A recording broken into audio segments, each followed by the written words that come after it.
হে ভাই, দ্বীনের উপর অটল থাকো, পারিপার্শ্বিক কোনো পরিস্থিতি যাতে তোমাকে দ্বীনের পথ থেকে সরাতে না পারে। হে ভাই, দ্বীনের পথে অবিচল থাকো, পৃথিবীর কোনো শক্তি যাতে তোমাকে দ্বীনের পথ থেকে বিচ্যুত করতে না পারে। আজকে অনেকে অভিযোগের স্বরে বলে থাকে, ভাই, পারিপার্শ্বিক পরিস্থিতির কারণে দ্বীন পালন করতে পারি না।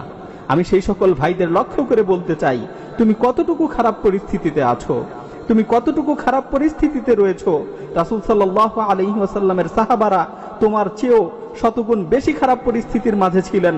তারা আল্লাহর জন্য অনেক পরিমাণ তিরস্কার সহ্য করেছেন, তারা আল্লাহর জন্য অনেক পরিমাণ ভৎসনা সহ্য করেছেন, তারা আল্লাহর জন্য অনেক পরিমাণ জুলুম নির্যাতন সহ্য করেছেন।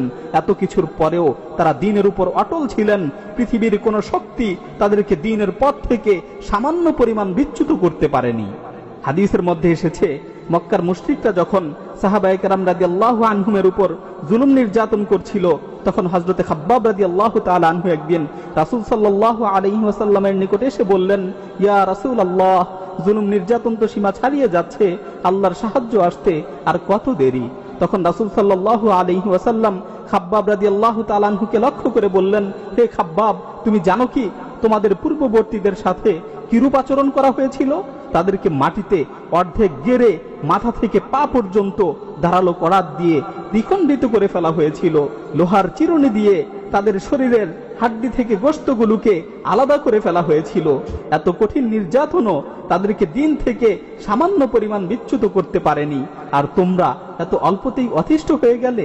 হে ভাই, দ্বীনের পথে চলতে গেলে পরীক্ষা আসবেই। আল্লাহ তাআলা পবিত্র কালামে মাজিদে ইরশাদ করেন, আহাসিবান নাস আইয়ুতরাকু আইয়াকুলু আমান্না ওয়া হুম লা ইফতানুন ওয়া লাকাদ ফাতান্নাল্লাযীনা মিন ক্বাবলিহিম ফালায়া'লামান্নাল্লাহুল্লাযীনা সাদাকু ওয়া লায়া'লামান্নাল কাযিবিন। মানুষ কি ধারণা করেছে যে তারা বলবে আমরা ঈমান এনেছি আর তাদেরকে ছেড়ে দেওয়া হবে, কোনো ধরনের পরীক্ষা করা হবে না?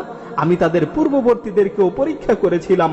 আল্লাহ তাআলা অবশ্যই জেনে নেবেন তাদের মধ্য থেকে কারা সত্যবাদী আর কারা মিথ্যাবাদী।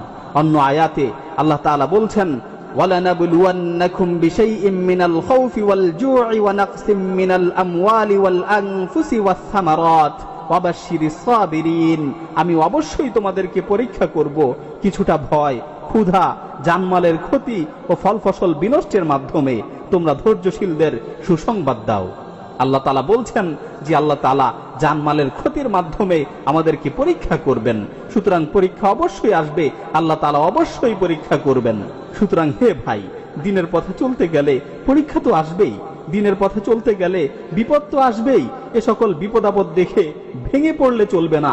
সকল প্রতিকূল পরিস্থিতিতে দ্বীনের উপর অটল থাকতে হবে, দ্বীনের উপর অবিচল থাকতে হবে, ঈমানের পরীক্ষায় সফলভাবে উত্তীর্ণ হতে হবে।